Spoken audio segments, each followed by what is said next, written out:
బురవకొండలో మన మహాసభ జరుగుతుంటే కరెంటు తీసేసి వాళ్ళు కుమ్మక్కడానికి అనేదాన్ని నిరూపించుకున్నారని మేము మనవి చేస్తున్నాం.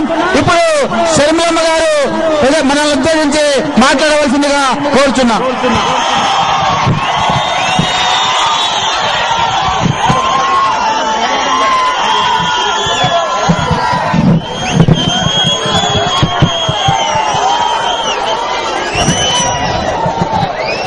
ఉరవకొండ నియోజక ప్రజలకు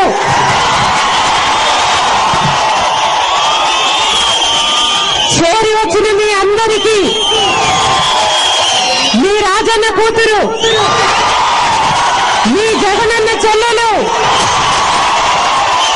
ఈ షర్మిల మనస్ఫూర్తిగా నమస్కరిస్తోంది.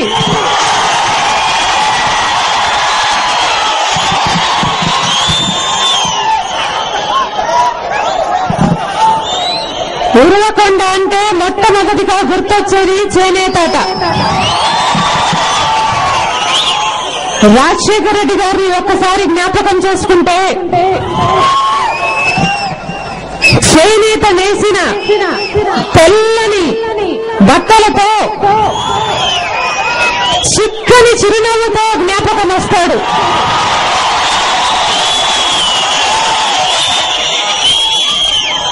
చేనేత అంటే రాజశేఖర రెడ్డి గారికి, జగనన్నకి చాలా ప్రీతి.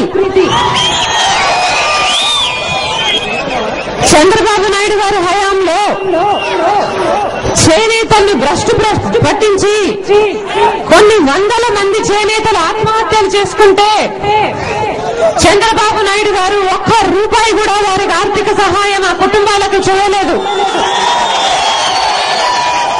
కానీ రాజశేఖర రెడ్డి గారు అధికారంలోకి వచ్చిన వెంటనే ఒక్కొక్క కుటుంబానికి ₹1,50,000 ఎక్స్గ్రేషియా అందించారు. ఏది చంద్రబాబు నాయుడు గారి హయాంలో చనిపోయిన వారికి రాజశేఖర రెడ్డి గారు చెల్లించారు. చేనేతలకు 50 సంవత్సరాలకే పెన్షన్ ఇవ్వాలని మొట్టమొదటిగా ఆలోచన చేసింది రాజశేఖర రెడ్డి గారు. వారి అప్పులు తీర్చాలని బడ్జెట్ లో 312 కోట్ల రూపాయలు కేటాయించారు. దురదృష్టవశాత్తు ఆయన వెళ్లిపోవడం జరిగింది. కానీ ఇప్పుడున్న ప్రభుత్వం దాన్ని పూర్తిగా పక్కన పెట్టి ఇప్పటి వరకు కూడా దాన్ని పూర్తిగా చెల్లించలేదు. ఈ రోజు ఇక్కడున్న చేనేతలు చాలా కష్టపడుతున్నారు. వారి దగ్గరికి వెళ్తే వారు మొరపెట్టుకుంటున్నారు. రేట్స్ అన్నీ పెరిగిపోయాయి, డిమాండ్ తగ్గిపోయింది, వారు చేసే శ్రమ పెరిగిపోయింది, కానీ వారికి వచ్చే ఫలితం ఏమీ లేదని. మనిషికి ₹70 వస్తుందంట రోజంతా కష్టపడితే. ఇది ఎక్కడి న్యాయం? పవర్ లూమ్స్ వారికి పవర్ లూమ్స్ ద్వారా వారు పని చేసుకుందాం అనుకుంటే వారు పని చేసుకోవడానికి కరెంటు కూడా ఈ ప్రభుత్వం ఇవ్వడం లేదు. వారి పొట్ట మీద కొట్టడం కాదా అని అడుగుతున్నాం. ముస్లింస్ కు వారి పక్షాన నిలబడి 4% రిజర్వేషన్ ఇవ్వాలని ఏకైక ముఖ్యమంత్రి రాజశేఖర రెడ్డి గారు వారి పక్షాన నిలవడం జరిగింది.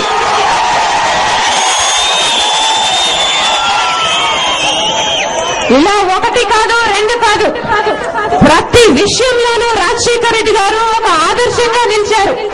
ప్రతి ప్రాంతానికి, ప్రతి వర్గానికి మేలు చేశారు.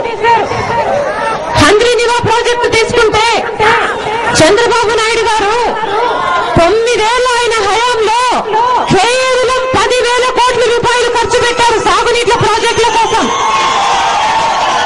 అదే రాజశేఖర రెడ్డి గారు 5 సంవత్సరాల్లోనే 50,000 కోట్ల రూపాయలు సాగునీటికి ఖర్చు పెట్టారు. రైతన్నంటే రాజశేఖర రెడ్డి గారికి అంత ప్రేమ. హంద్రీనివా ప్రాజెక్ట్ ఇక్కడ చాలా అవసరమని, అటువంటి ప్రాజెక్టులు ఇక్కడ చేయకపోతే అనంతపూర్ జిల్లాలో మన దేశంలోనే రాజస్థాన్ తర్వాత అతి తక్కువ వర్షపాతం పడేది జిల్లాకు